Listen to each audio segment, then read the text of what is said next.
This is Professor Michael Chapman. I'm one of the most experienced IVF doctors in Australia. I believe that an important part that I can contribute is to educate patients in relation to fertility, infertility, and all that involves. These series of podcasts help to educate you. I hope they are helpful to you. If you wish to know more, however, I'm more than happy to have you contact me via email, which is profmchapman@gmail.com, or make an appointment to see me on 9138 4222.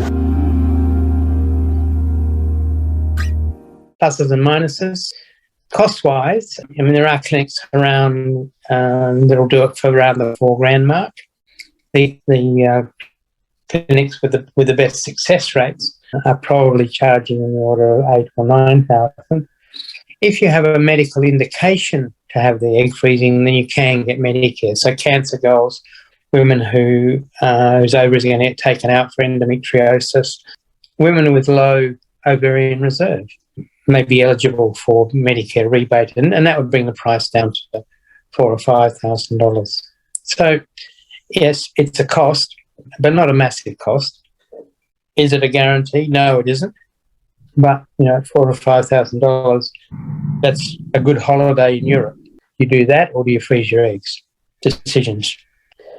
You'll get reminded every year by the clinic that you've got frozen eggs, because they'll send you a bill, probably $250 or so, to continue to freeze the eggs. So you won't be able to forget about them. At the moment, in terms of disposing of them, if you don't want them, most women are just saying, well, let's just thaw them and that's it. Just what happens every month in a normal menstrual cycle. Some women have taken the opportunity to donate those eggs to another woman who can't make eggs. And that's very, very altruistic and a great thing to be doing. But in fact, very few women want that to happen. So egg freezing, topical, and increasingly being used by women who are thinking about planning for the future. Prof, we have a question from Dee. She asks, I don't think there's anywhere that's offering free egg freezing for $2,000. I know there are some clinics that are in the high 3,000. There's one small budget clinic in Sydney that offers at that sort of range, but they've got an unproven track record. I would certainly be thinking of spending more money to make sure that you've got good quality egg freezing facilities with a proven track record. Yeah, when it comes time to thaw the eggs and inseminate them and transfer them, there's probably another cost of around $2,000. I'm just still trying to retrieve that question, Prof, but I'll ask one. Yeah, don't worry, I think I've answered. If she wants to ask more, then she can contact you again. Sure. All right. Other thing I was going to talk about tonight is a bit more about what happens in the lab.